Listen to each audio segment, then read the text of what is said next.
Well, welcome to the Cheron Moore Show. As you know, I'm your host, Cheron Moore. Thank you so much for joining us here at the show. My guest today. Oh yeah. This really should be a five-part interview. As you all know, he's definitely a legend and knows more about drums than any of us. And we're gonna pick his brain on everything today. Help me say hello to our friend Bill Zildjian. Hey, Bill. Hello, Cheron. How you doing? Well, thank you, my friend. Thank you so much for coming on the show. Oh, glad to be here. Yeah, man. How you been? I've been okay. I've been living in a different world, I've been out of the cymbal business for a few years. So I kind of took some of my skills from matching people to cymbals and my enthusiasm for wine, and I'm a sommelier now. I match people to wine. Wow. A lot of shaking the glass and a little bit of that. But Tell me, how did you get into that, Bill? Always was curious about wine. It's one of those things where you go to a restaurant and you look at the wine list, and I didn't want to be intimidated by it. So the only choice was to learn.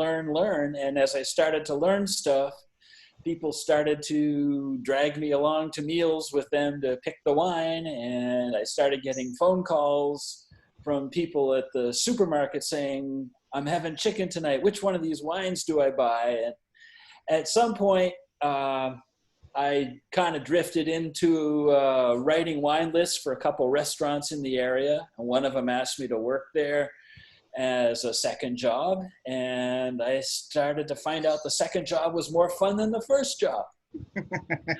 So I'm doing it full time. Wow. But, the thing is, a guy walks into a drum shop and there are about, 10,000 different kinds of cymbals out there. And the cymbal makers all know what they're talking about when they say medium thin or crash ride or medium heavy or this series or that series. But it's pretty confusing to a neophyte. And it's the same kind of confusion as a person gets when they look at a wine list, So I didn't realize it, but all the years that I was helping people find their cymbals, I was training to be a sommelier. Bill, I want to stay with the wine thing for a few minutes.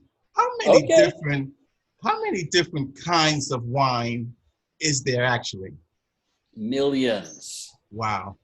There are so many little farms out there. Of course, there's also the medium farms and the large farms growing tons and tons of vines and so on. And just when you think you might have gotten a handle on 1% of the wine world, there's another vintage and everything changes again.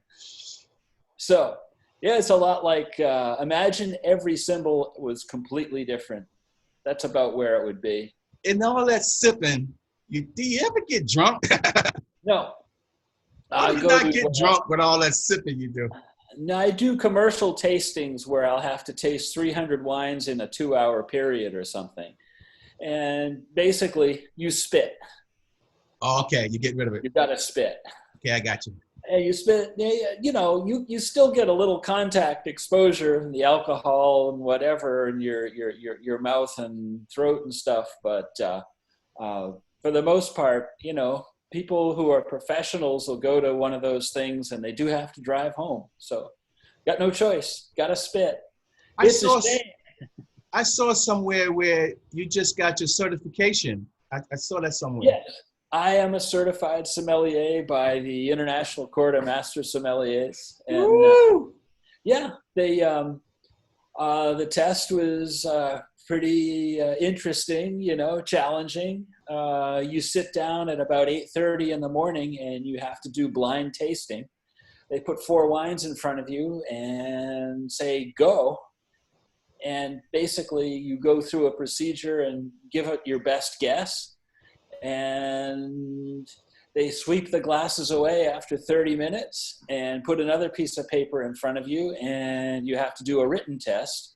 They give you 30 minutes for that, and then they take that away, and then they take you out one at a time and shoot you. Basically, what happens is one at a time, you have to go and you have to do formal wine service for a table full of master sommeliers. So you have to do everything according to the etiquette. And that means things like only going clockwise around the table, knowing your stuff. The whole time you're trying to do this properly, they're hitting you with questions over and over and over again to ask about your knowledge, ask about the pairing. And it's sort of a psyops thing. You know, they're trying to like get you off your game to see if you really know what your game is. Wow. So my last question on the wine subject, and I would be remiss if I didn't ask you a funny question. Does Boom Farm and Ripple and Thunderbird, does that stuff come up, Bill, or what?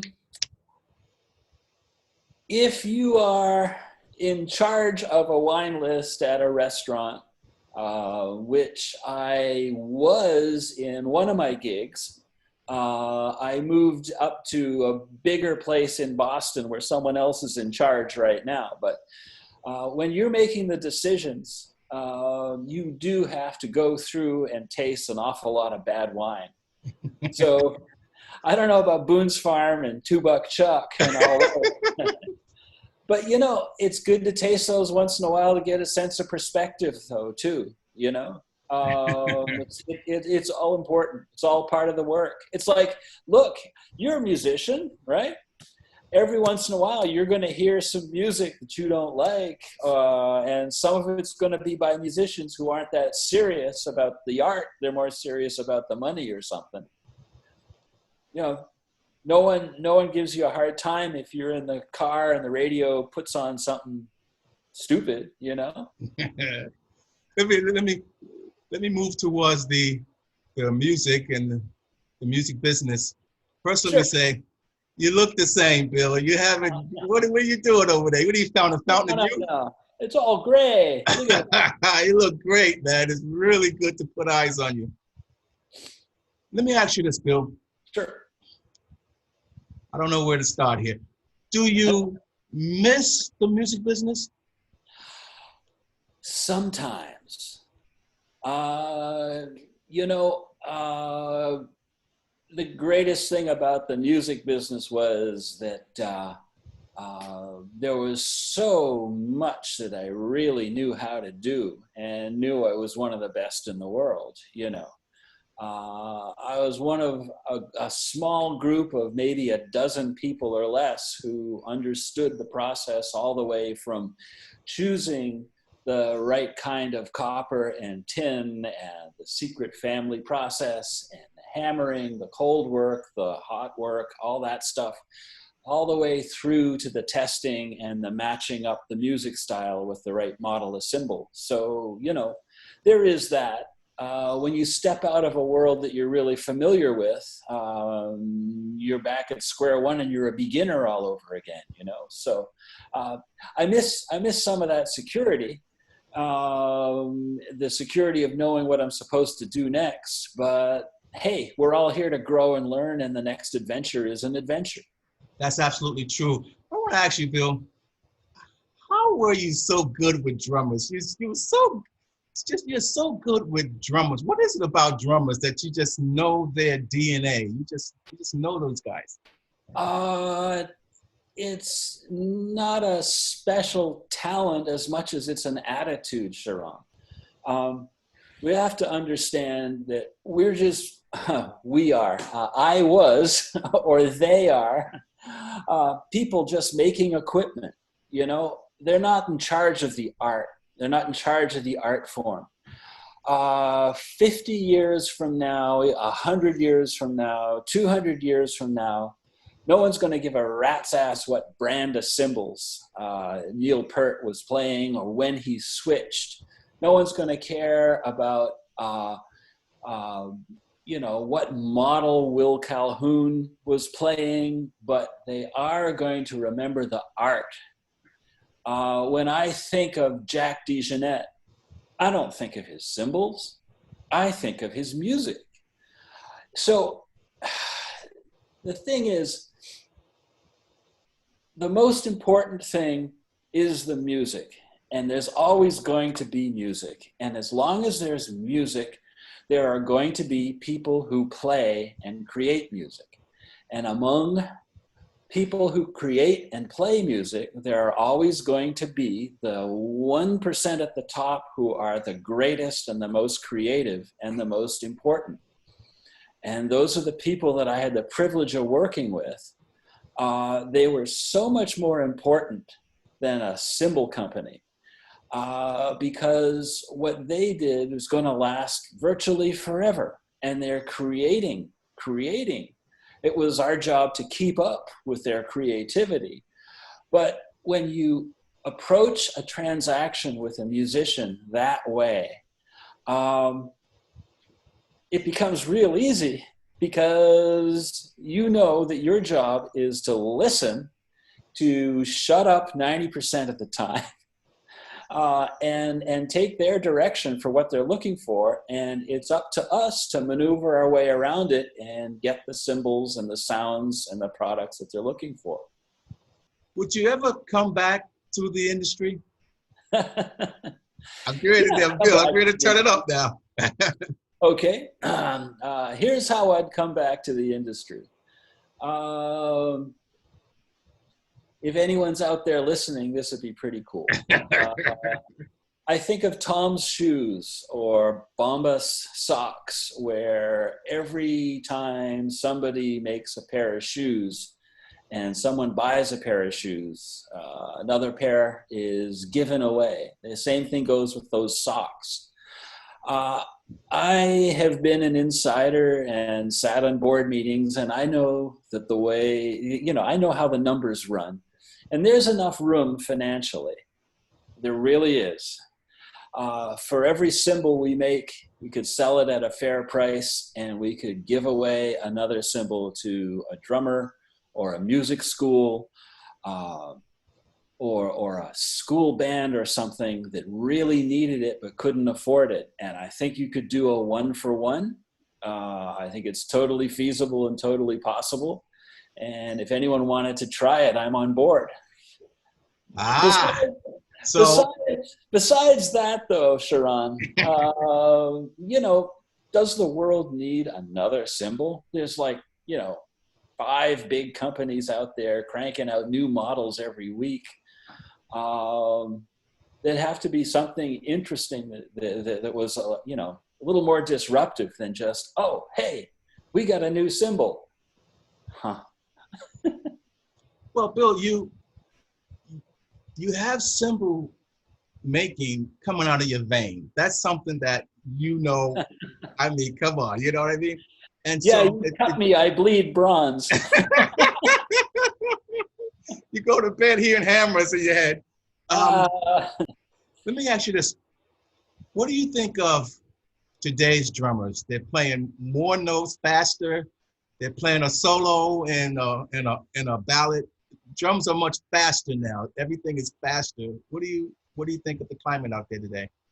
Oh, it'll all balance out. In the end of the day, it really comes down to playing to the song. Maybe the songs demand faster drumming, It's still going to be in the hands of the producer. And, whatever works artistically is going to work artistically. Maybe the times are getting more frenetic and we're all worried and scared. So we need faster drumming to help us get over our nerves. I don't know. Yeah. Do you ever pick up a pair of sticks yourself? Do you own a drum set, Bill? I own a drum set, but it's been in crates for a long time. I haven't played on stage in maybe 30 years, 20 years, long time.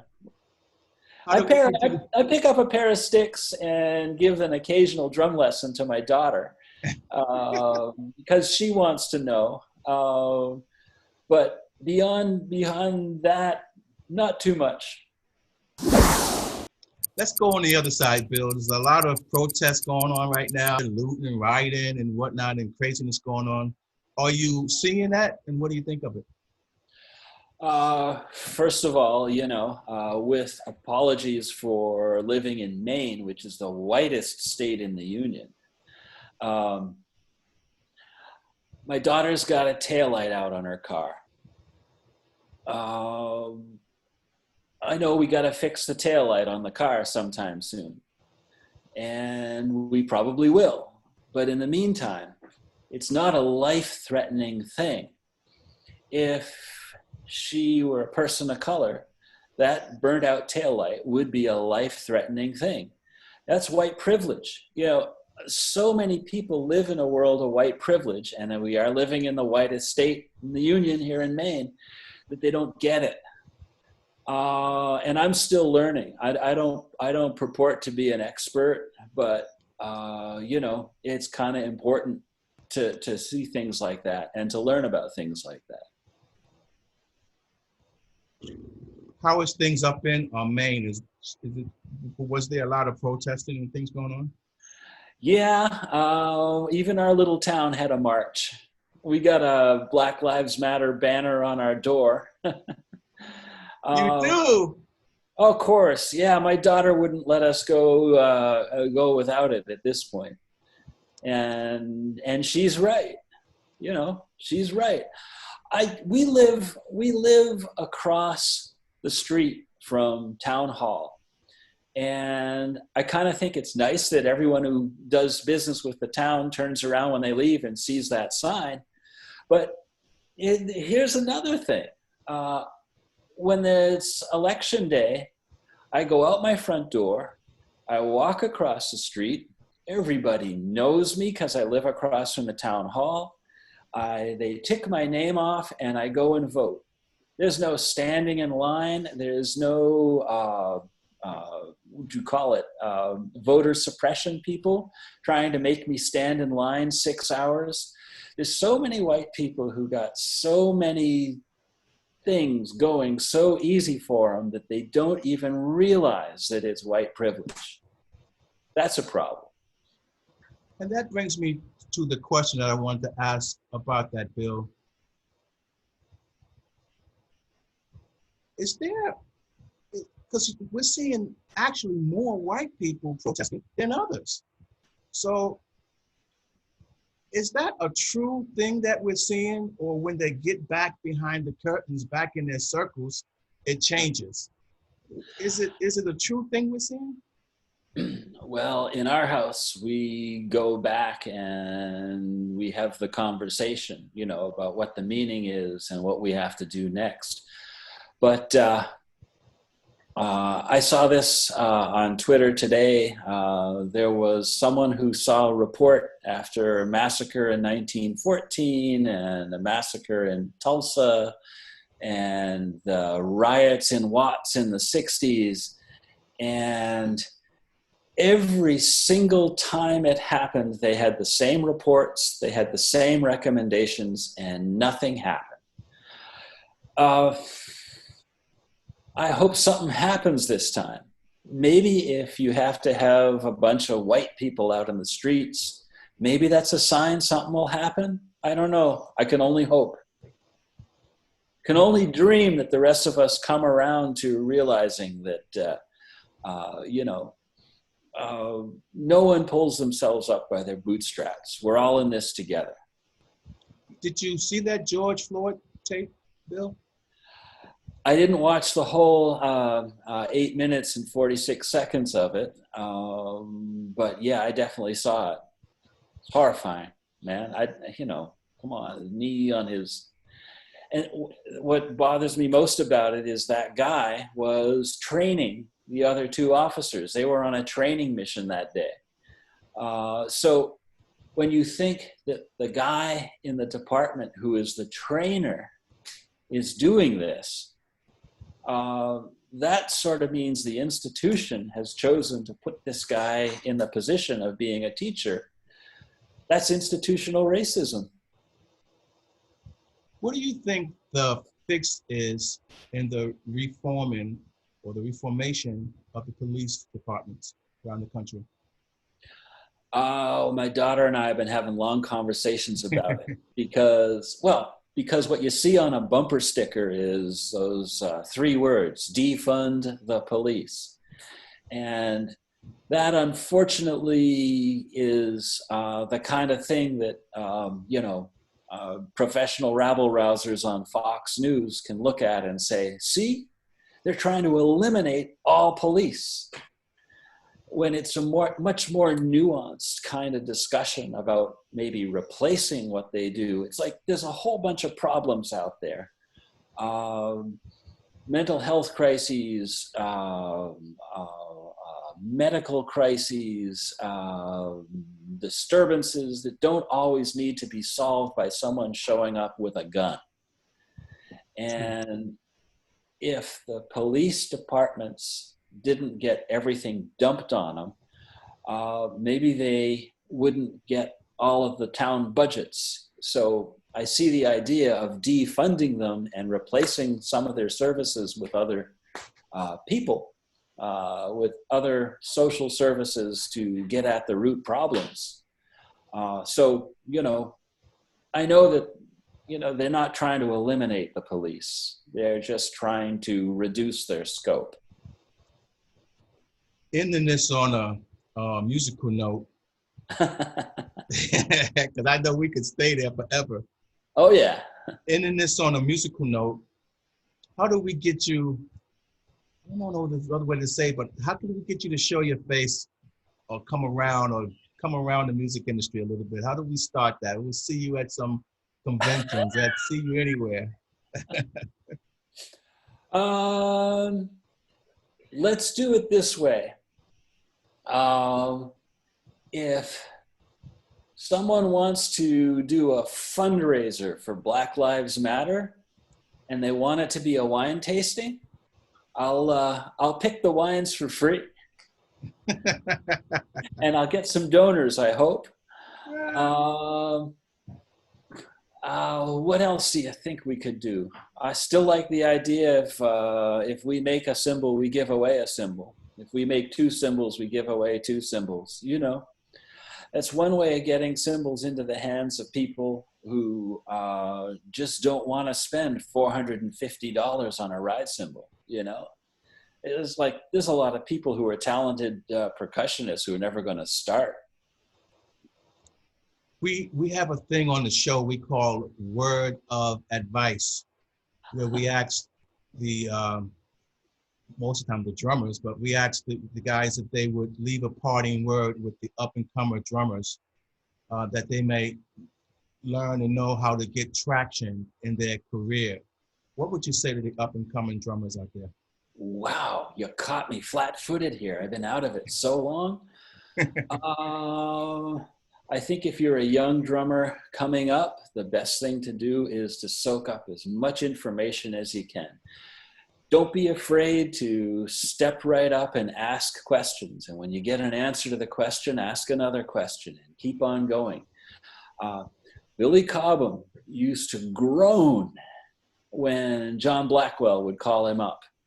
But once John Blackwell had Billy's phone number, he wouldn't let him go. And I remember talking with John Blackwell, and we would try to have like a 15-minute phone call where we're working out details of some cymbal that he needed. And before we'd hang up, he'd say, "Oh, Bill, one more thing." And it'd be another question. And then, "Oh, one more thing and one more thing." And really, before we knew it, he was one of the greatest drummers in the world. I still mourn his passing. I think that it was not for nothing that Prince, who was a drummer, kept him on board longer than anyone else as his percussionist and drummer. John was a creative spirit, and one of the things that made him so darn good was the fact that he was such an information sponge, and he wasn't afraid to ask for more information. So keep asking, keep learning, don't be afraid to reach out to your heroes, call them up, and don't let them off the phone. Don't let them hang up. Keep going. Bill, let me say thank you so much for being on the Extraordinary Drummer Show. Thank you, My friend. pleasure. Really appreciate you coming on the show, Bill. Thank you, Cheron. Will you help me wave goodbye to everyone? We'll see you again. Take care. You got your eye on him, Bill. We'll see you again, my friend. Thank you. Thank you. Bye-bye. Bye-bye.